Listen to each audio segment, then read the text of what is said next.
What's up, everybody? It's your boy Jeezy Jenkins. Welcome to another episode of Worth of Conversation. My guest tonight is an activist and a civil rights hero. He's been the backbone for bringing families across the country justice and closure. Please welcome activist, New York Times best-selling author, my guy, Shaun King. What a pleasure, man. Everybody been trying to hook us up, from mutual friends to the social media to, everybody, man. And it's just really dope to really get a chance to sit down and talk to you, man. How you been, pandemic? I'm good, man. I'm bummed that we're not in the same place at the same time. And I've been trying to connect with you for a long time too, man. So neither here nor there. I'm glad we're here For sure. face to face with technology. And one day we'll be in the same room for sure, man. Absolutely. How's everything going with the pandemic? We're doing okay, man. My family and I are doing okay. And the pandemic is brutal. And so many of the people that I work to help on a daily basis were already struggling. And then you throw this pandemic right in the middle of it, where millions of people have lost their jobs. And I mean, at this time, almost 600,000 people have died, man. And so I don't know if you know this, but I was a pastor for years, and I was a pastor in Atlanta. Okay. And I've preached almost 100 eulogies now of families who lost their loved ones During the to the pandemic? coronavirus, man. So, Are you serious? yeah. So, I read where 40,000 kids have lost at least one parent. And, when you take a moment and think like, oh, wow. I mean, this thing has hit homes in a major way, including right there in Atlanta or up here in Brooklyn. It's serious. No, it was definitely personal for me because I lost a parent doing it, and it was a realization. It was a realization about how you have to take care of yourself, because I'm not a medical expert at all, but what I did observe is that the virus preys on the weak. It preys on the ones that have health issues and things like that. And when you think about our communities and our neighborhood, it's no big deal to have high blood pressure. It's no big deal to have sickle cell and all these different things, thyroid, this and that. And when you hear it, that's just your auntie, that's just your cousin. But until something like this rolls around and it puts everything on display. So I send condolences out to all those families. And I never knew you was a preacher. That's Yeah. I pastored a church in Midtown Atlanta for several years, man. And I thought I would be a pastor for my whole life, and just things changed, man. And so what I changed? still rely on my faith, Right. but I just went in a different direction in a lot of ways, man. And I still feel like the work that I do is like my ministry in a way. I'm still here to defend people and to fight for justice, to like the skills that I had as a pastor to guide people through their low moments.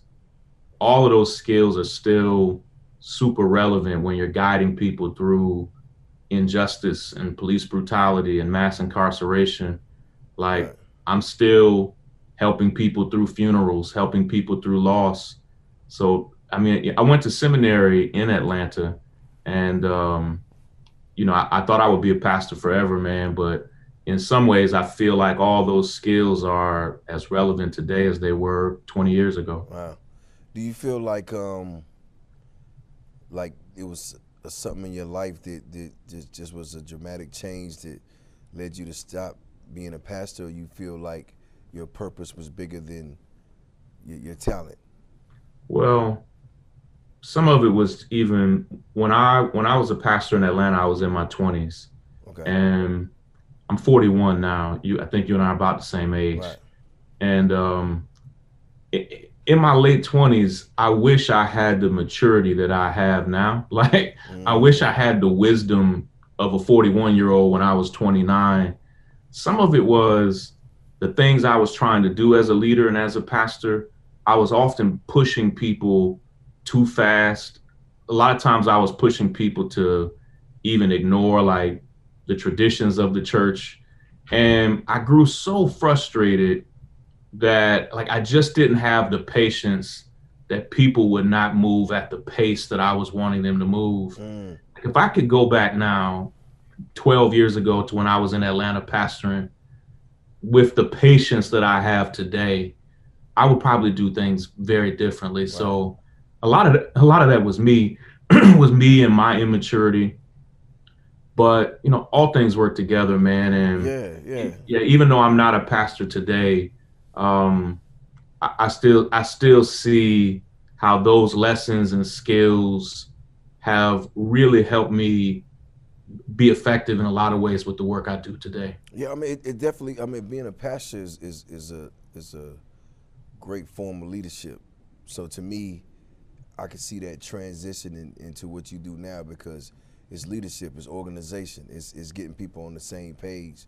And I watch what you do with your social media, and especially during the pandemic, and it's just like, to see you use that as a engine for activism. Where does that come from? Because to me, it's like you own it. Like, I don't even go to CNN no more. You know what I'm saying? You're like, what happened? Well, you know what? I took a job here in New York for the New York Daily News, and I was working hard, man. Like, day in and day out, I was writing 2 or 3 articles a day. And I'm country, man. I'm from Kentucky. Right. Then grew up in Atlanta, and so I moved my whole family up to New York. And I was grinding on these articles, and I would bump into people on the subway, and they would tell me exactly what you just told me. They would say, Shaun, I get all my news from your Instagram page, or I get all my news from your Twitter feed. And I'm like, damn, I'm writing all these articles, but people are mainly getting the news from my pages. And at first, I rebelled against it. I just felt like, okay, I got to get people to read my articles. Right. And then I realized that no matter how I push or squeeze, people were relying on me as a source of news and information through places like Instagram. Right. So I decided just to stop fighting back and just accept it. And so I'm trying to tell stories. Like, literally 5 minutes ago, I posted a video of a police brutality case, and I just try to break it down in the simplest way. Right. I think there are 3 things that I think about. I know that there are middle school and high school kids that look at my page, and I try to say things in a way that if you were 14 years old, you could understand it. Right. But I also have professors and authors who read my stuff. So I want them to see it and still connect with it. And the last one is a little funny. My mother's always looking at my page, and so I try to, like, she wrote me last night and was like, why'd you say this? Right. But I try to say it. My mother worked in a light bulb factory for 45 years in Kentucky, and just a sweet, simple woman. I try to never speak over her head. Wow. And so what I'm trying to do every day, Jeezy, is just tell a story in a way that could connect with an academic, connect with a kid, and connect with my mother. It's full circle. Let's say if you got a chef or somebody that you really like what they do, if it's art or whatever, you go to their page or their platform to just kind of keep up with what's going on in that lane of things. So what I've noticed with your page is that now people know they have, 2 things. The first thing is people who are just average people who don't have that type of reach know that they can get you the information that the world can get it and receive it because there's a platform there. But then also, like, a lot of us, life happens so fast, and I tell people that, like, 6-7 months ago, we was out here fighting for our lives. We was marching, we was rioting, looting, doing all the things that we had to do. And 6 months, everybody forgot about that. We got a new president, everybody on to the next. And, we still in pandemic mode, but of course we can still have police brutality, but we've almost forgot about Ahmaud Arbery. You know what I'm saying? And everyone before him and after that, because of the way it's set up. So people like yourself keep people engaged. They keep the timeline and the timestamps so we understand when these things happen. So if you go back and you look at, like, what's going on right now with the George Floyd case, the George Floyd trial, it's just like, we forgot a lot of that information, but now you're coming back, they're talking about carbon monoxide. And it's like, whoa, like, you know what I mean? Like, what are we doing? So when you go back and you're able to look on your page and just go through that timeline, you can see the things that happen. And now, even watching this trial, you can just see how unfair it is if it wasn't for people like yourself keeping that timestamp. Well, you know what I'm saying? I try to accept that responsibility, man. Right. And you know, oh geez, you hear my dog is in the back, man. I'm sorry. He lit, you know. That's right. You know what's hold on. What's crazy is my dog is a puppy, and he's not even like a tough dog. Right. But when people just walk by the house, he gets like bass in his voice, like he's tough. Right. He's not even remotely tough, but he gets bass in his voice when somebody walks by. So I'm trying. It's like I can tell the dog, I'm trying to do an interview with Jeezy. The dog don't care, man. The dog does not care. He said you gotta wait. But you know, I know also that mainstream news, they don't do right by us. Right. And I try to tell stories in a way that's sharper. Like I'm emotional. And so when I tell a story, if I'm pissed, I'm pissed. Right. If I'm hurt, I'm hurt. I don't, like if you're on mainstream media, you're supposed to check all that stuff at the door. And like people need to understand, like, no, this is something we should be furious about. Right. And so even if it sounds silly, but even if it's something as basic as putting an angry face emoji on a story, right. It's just to say, like, listen, I'm pissed. We should all be pissed. Right. Here's why it's wrong. And so mainstream news, they also, in a lot of ways, follow my page and understand, like, oh, here's how we should be telling this story. And so when I saw Deonte Wright get killed in Minneapolis, I immediately wanted to post pictures of him with his baby boy, because I knew it was only going to be a couple of days before police started saying he's a gangster and a thug and deserved it. Right. And so I want to beat the police to the punch and say, no, this was a 20-year-old kid who had a baby and that he loved and had a family that loved him. And so part of what I'm trying to do is like define the narrative before the media and before the police get to it. Right. That way, whatever they try to come after next, we've already said, hey, this person is valued and loved and deserves to be looked at with some measure of respect. Yeah. And so I saw the AP, the Associated Press, wrote like an obituary of Deonte Wright.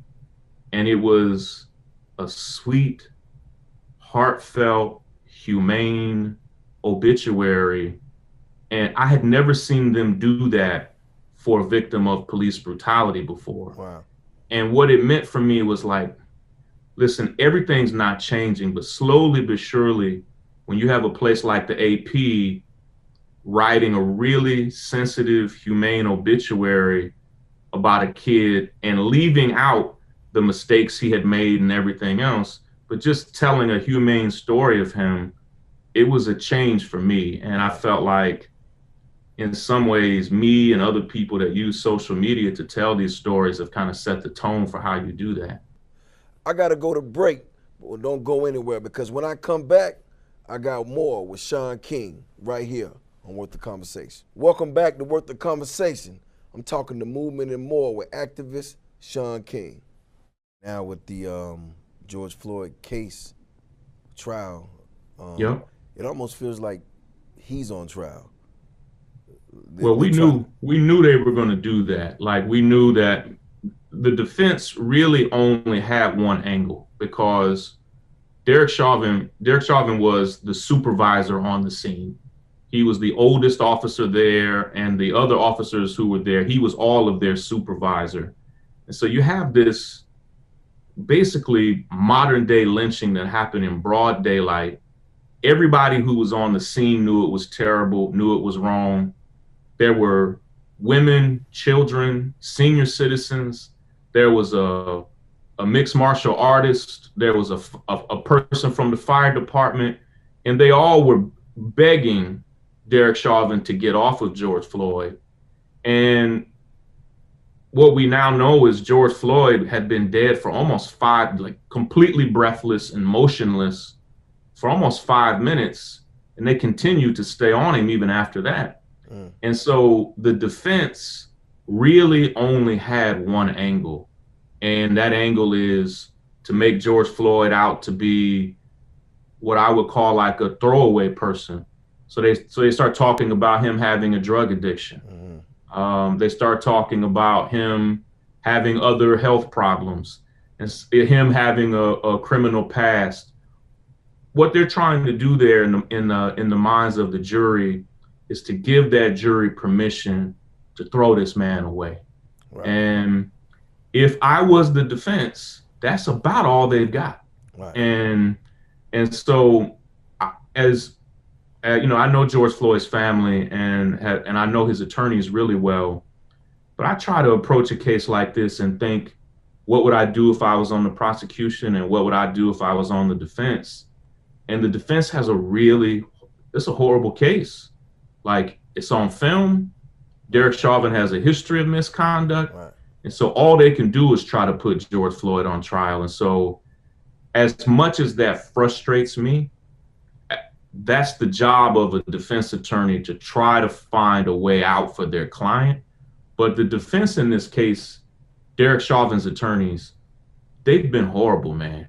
Like they have, like, nobody should ever hire them again. Like, they've just done a horrible job. Well, you're absolutely right, sir, because we got the results we wanted. Derek is guilty, and what's your thoughts on that and all this work that you've done to help this situation out? And I know you want to reach out to the family immediately, but how do you feel, brother? I mean, we bit by bit, we getting there. Well, in a couple ways, it is justice and it isn't. And while I'm relieved that he was found guilty, I just need people to also understand that what George Floyd's family would rather have is him alive. Correct. Like they would, and this is with any family I've worked with. I've worked with hundreds of families who've been impacted by police brutality, and they would trade a guilty verdict, they would trade money, any of that, to have their loved one back. And so what a lot of us are saying now is, no, this isn't justice, this is accountability.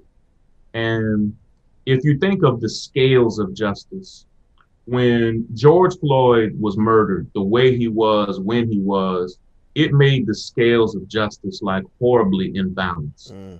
So you do a financial settlement with the family, that makes it slightly more balanced, but it doesn't make it balanced. Right. You find Derek Chauvin guilty, it makes it a little more balanced. Right.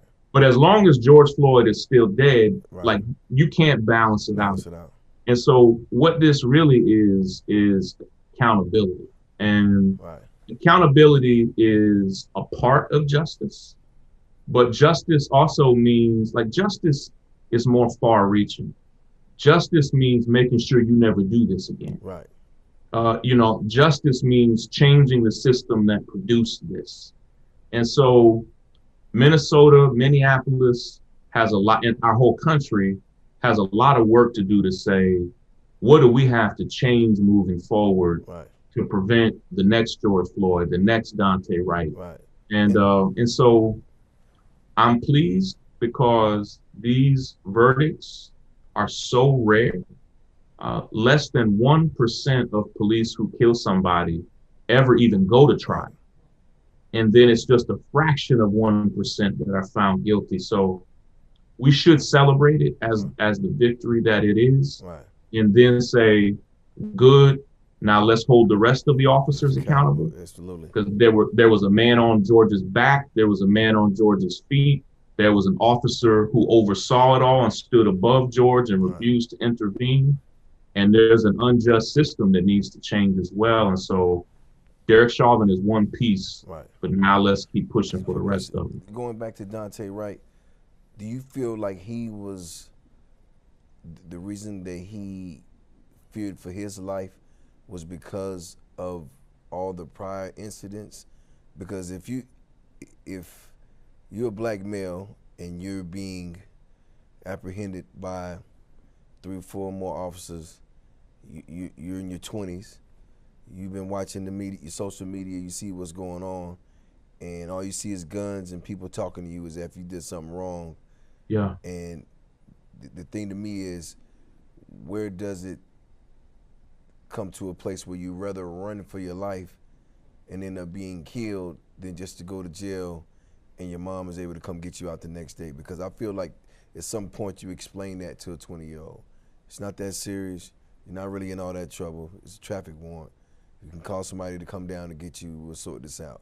But when you treat somebody like they're a criminal and they don't have a criminal mentality, then it's fight or flight. So either. I mean, I think a couple of things were at play with Deonte, and I think it's important for us to, one, that's a real man who was a mother's son, right, who was a child's father. And so while I have several things that I think I could share, I don't want people who are watching to just think we're treating this like a case without emotion. But, correct. You know, I have 5 kids, and my wife and I and Black parents all over America have had brutally, painfully difficult conversations with our kids, including my daughters. Like, this isn't just, you know, they killed Sandra Bland over a traffic violation. And so, right. And it's not just one conversation, it's a lot of conversations. But what I've tried to teach my kids, and this is me teaching a kid how to respond, my kid, and I've taught kids this across the country, teaching a child how to respond to a situation under pressure and them actually being in the situation are very different. Right. So I've taught my son, like I've said hard things to my son, like, son, if you actually do something wrong and you're caught doing something that you know me and your mom would hate, even if you know you did it, don't run, don't fight, and just know I love you. I'll come get you. We'll get through it. And so even if you've made a huge mistake, like kids in New York where I live are really independent. So they go in and out of stores. I told my son, I said, son, don't you ever steal a damn thing. Right. But if you steal something and you get caught, let me tell you, here's what you do, here's what you don't do. And just know, I don't know how your mother's going to feel, but just know I'm going to show up and I'm going to be there for you. Well, me telling my son that, someone telling Deonte Wright that is different than all of a sudden the police are behind you. Right. Now they're at your window and they're telling you, why do you have this air freshener in your window? And then he gets out of the car, and I've read studies about this, Jeezy. Black people who don't have warrants, who don't have air freshener hanging from the window, studies have shown that our blood pressure goes up. Right. People, if you don't have any trouble at all, you're not riding dirty, you're clean. But when those police lights are behind you, all of a sudden, everything that helps you think clearly goes away. Oh, I absolutely know And, firsthand. Yeah, You know what I'm yeah, saying? Firsthand. And so the best you can do is try to rehearse in your mind before you're in trouble, how you'll behave when you're in trouble. Right. So that when you are in trouble, you've already played the scenarios over in your mind and you can just play that scenario out. But in Minneapolis, it's not just that they killed George Floyd 10 miles away. I could tell you 20 names. And it's the same in Atlanta. It's the same in Los Angeles. Correct. It's the same in Houston. Every city has a few names that go national, but they have dozens of names that never go national. And I think in that moment, his blood pressure was rising and he panicked.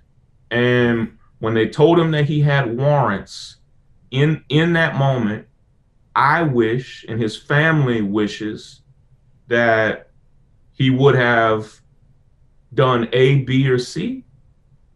But the truth is, we have to investigate, like, why was he actually pulled over? Right. Like, what were these warrants actually about? Right. And as easy as it is to say, well, damn, had he just taken a deep breath and realized he could get through this. Again, that's what me and you were saying in the studio. Right. But when people are under pressure like that, and then here's another thing. Studies show that our brains are still developing until our mid-20s. And this a 20-year-old young man, he looked like he was 15. And your brain is still developing. He's under a lot of pressure, and he was scared. Yeah. And I just posted a video on social media of a white man in Minnesota who police surrounded his car. This was just this week. Surrounded his car and get on the car. He hits a police officer with a hammer in the face. Wow. A police officer is holding onto the car and this man drives off and they don't shoot him. And what I'm saying is Deonte Wright, also in Minnesota, was Philando Castile during another traffic stop. Yep. Black boys and men, black girls and women don't get the same patience, don't get the same long suffering that white boys, men, and women get all over the country. And so what I know is the officer who shot and killed Deonte Wright, had that been somebody she cared about, she would have known the difference between a taser and a Glock. Absolutely. She would have felt the weight. She would have looked at it. She it all gets down to the way people police. There's a theory called the policing of strangers. The way people police communities and people that they don't love and don't know is very different than the way you police people that you know. In your neighborhood and you grew up with, and his son and his mom, and it's very. And it's not even, it's not even. So for instance, you could have a black officer who isn't from a community and doesn't know that community. He could still go into that community and be a monster. I've seen it. But when you have somebody, this doesn't solve every problem, but when you have somebody literally from the community who sees the person who's been pulled over and is like, oh, that's Mary's son. Right. Oh, that's Jamal's cousin. Oh, my uncle went to school with your uncle. Listen, we're going to have to take you in, but I just want you to know when we get you to the jail, I'm going to make sure you're looked after and it's going to be okay. Like that's the point I'm making. I think when I watch the video, I don't see the humility. Like if you pursuing a bank robber or somebody that just was involved in an assault, but if that was your child and somebody else knew him on the force, hey man, I'm gonna call your dad, let him know you straight. I just think the conversation has to be different because everybody's not a criminal. Everybody's not on bullshit. Like everybody's not out here to commit a crime. If we're talking air freshener and we're talking a warrant for a traffic warrant, from what I know, like how difficult is that to explain to someone, because there's no need to have 5 officers there to intimidate someone that clearly, like you said, is not thinking like that, but like, oh my God, like all I see is what's happening on. I'm grown. If I get pulled over, I'm concerned. Right. You know what I mean? I'm like, yo. And my frustration though is when white men shoot up a whole church, shoot up a whole school, go kill Asian women at massage parlors, those armed, violent white men who commit heinous crimes are still arrested peacefully and normally don't even have a scratch. Right. And so what infuriates us so much in a case like Deonte Wright is to say, listen, whatever you thought of Deonte Wright, we're asking you to use the peace and patience that you have with white men who've killed people to then try to use that same patience with black people who've killed nobody. Right. And so it's why many of us say the whole system is corrupt. And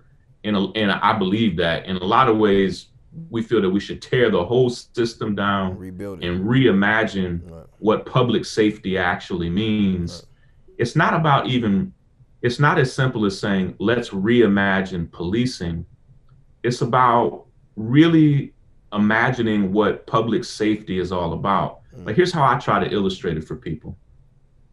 If you go to the safest neighborhood in any city in America, I tell you what you don't find. I've been to 47 states. I've been to 47 states, over 250 cities. When you go to the safest communities in America, you don't see police anywhere. Like right now, think of the safest neighborhood in Los Angeles. Think of the safest neighborhood in Atlanta. They're not police everywhere. That neighborhood is safe because everybody has a job, everybody is well housed, everybody is provided for.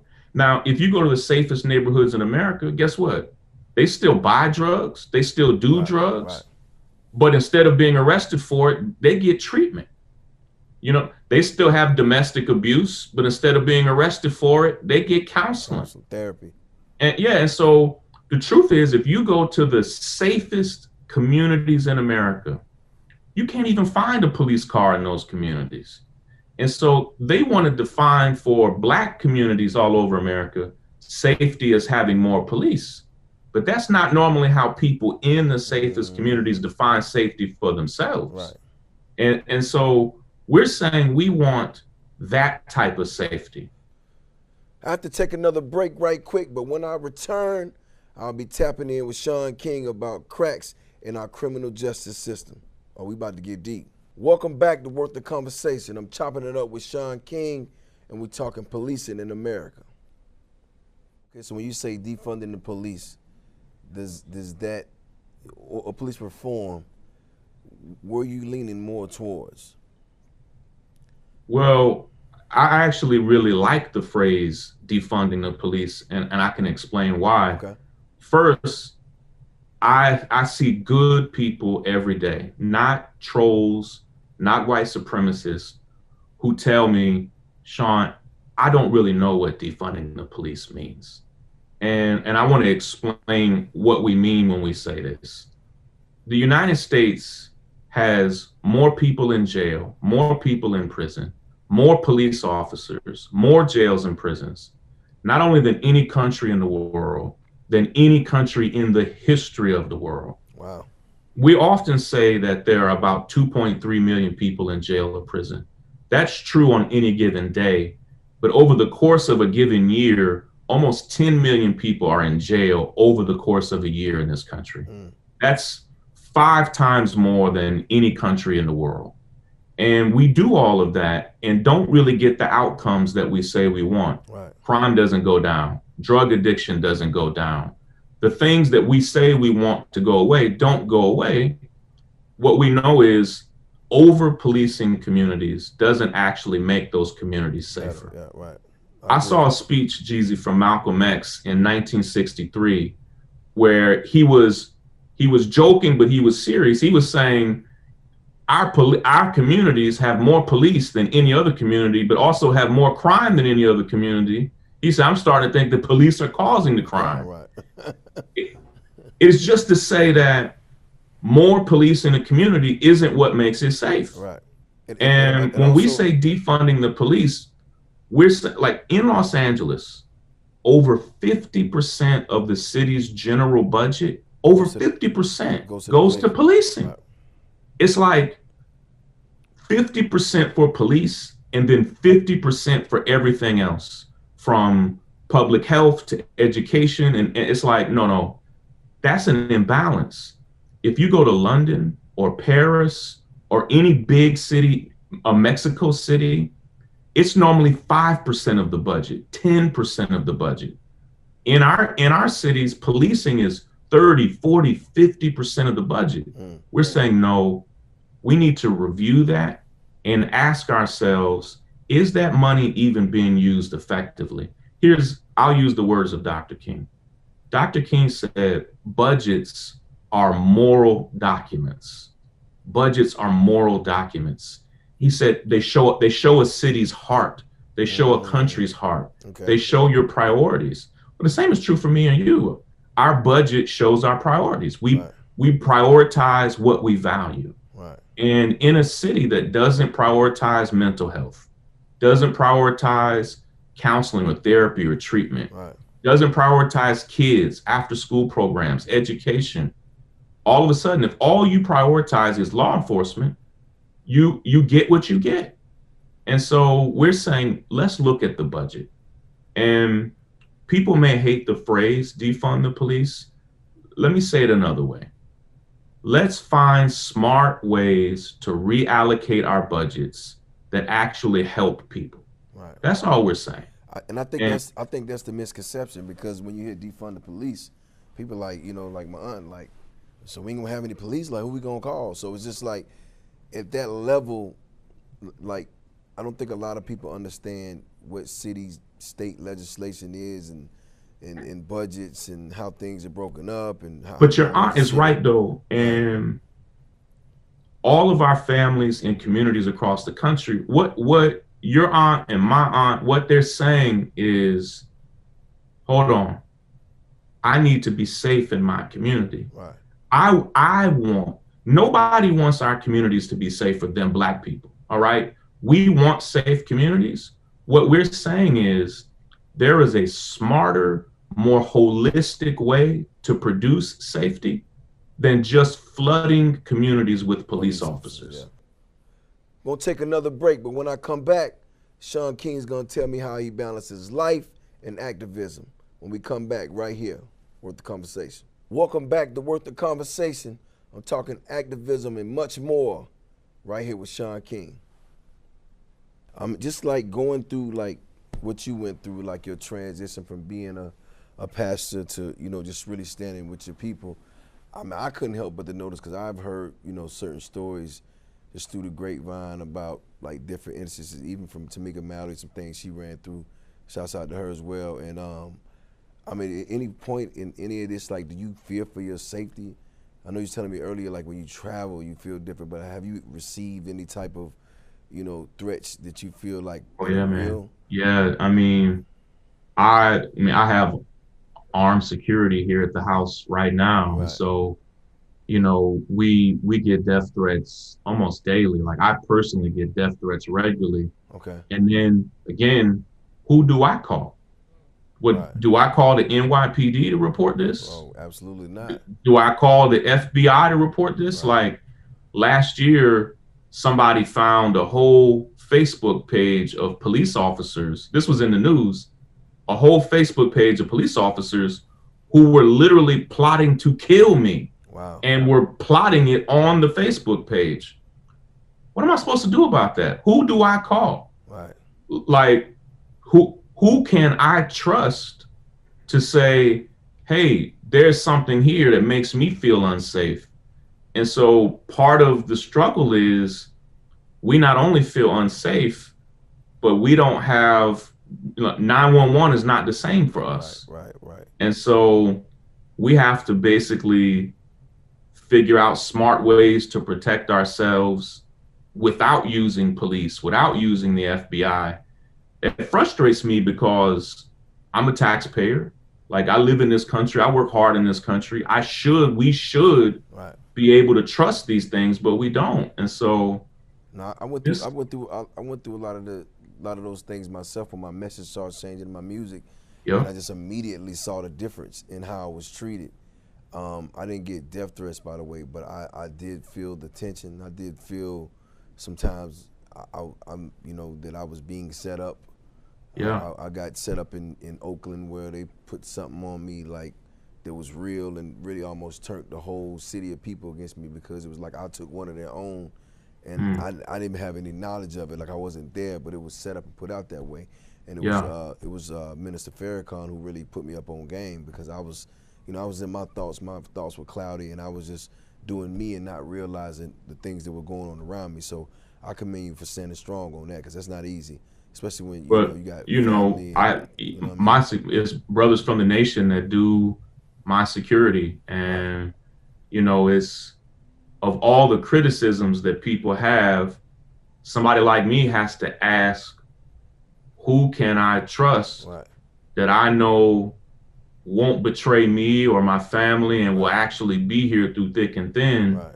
And so when you do this work, you put yourself in a tough position. And Tamika Mallory is one of my best friends, and we type and text and talk almost every day. Sometimes this work is so hard on her, on me, Right. on our friends, that all of us think like, is there something else we could do? When you say And something else you could do or something else you could be doing. well, you know, I my both my mother and my wife, and even I have two daughters who are in college now. At one point in time, all of them have asked me, like, Dad, do you have to do this work? Mm. My mom has said, Shaun, isn't there something else you could do? Wow. My wife has said, nobody supports me more than her. I'm 41. I've been with my wife since I was 16. Wow. So we've been together for 25 years now. But my wife at many times has just said, like, can't you do anything other than this? And she doesn't, that's not her questioning me or my purpose or my calling, but the pressure is so intense. Right. That it makes the people you love just say, is there a way out of this? Right. And so I then have like a tremendous amount of guilt because I keep doing the work. Right. And it puts my family in harm's way and puts my kids in harm's way. Right. And so, our country is a toxic place. Like, I feel like I need to do this work, but doing it puts the people I love in danger. But you feel that because that's your purpose. Like, yeah, this is who you are and what you're supposed to be doing, and you have to stand on that because there is nothing else. Yeah, I watched the greatest leaders that we've ever had, from not just Martin and Malcolm, but Medgar and many grassroots leaders, including even presidents and attorney generals, all be killed. And so I promised my wife that I would try to do things that would keep me safe. Like, so for instance, I don't do open air outdoor events. When I travel, I have 5 or 6 policies in place that keep me safe, from not telling people in advance where I'm going to not posting in social media in real time. And those things at least give us the feeling of safety. And then there are things that I want to say or do that sometimes I hold back. Like, literally just today, I said something. My wife is on an airplane right now. And my wife literally texted me from the plane, and she's like, you got to take that off social media. And I can't always say everything I want to say, because everything I want to say will make me and my family less safe. Right. And so I'm regularly having to balance, well, how far can I go? And it's a very tricky spot. And I feel a real sense of guilt for the stress that it puts on my family. And I think if you talk to our heroes and the legends of the civil rights movement, they would tell you that it put the same pressure on their families as well. I got to go to break, but don't go anywhere, because when I come back, I got more with Shaun King right here on Worth the Conversation. Welcome back to Worth the Conversation. Time to tap back in with my guy, Shaun King. For one, I sit back, and I know when people are genuine. I'm a pretty good judge of character. And to hear you even say that, and to see you get any criticism over the years, I'm missing the disconnect, because I'm like, what's the biggest misconception? Like, you can't be doing all this and putting your family in danger for the sake of just doing that. Like, so let me tell you, I think I've worked some of that out in my mind. Okay. One, I just want to be clear, I'm not comparing myself to Dr. King, but in the last 6 months of Dr. King's life, he was literally one of the least popular people in America. And a poll that was done in the last month of his life, and Bernice and Martin III talk about this all the I love time. Bernice. Love Bernice. A poll that was done showed that not only did almost 80% of white people hate him, almost 60% of black people hated him. And like no longer saw him as a credible, viable leader. And you go back and you say, like, well, hell, what for? He's speaking out against poverty. He's speaking out against war.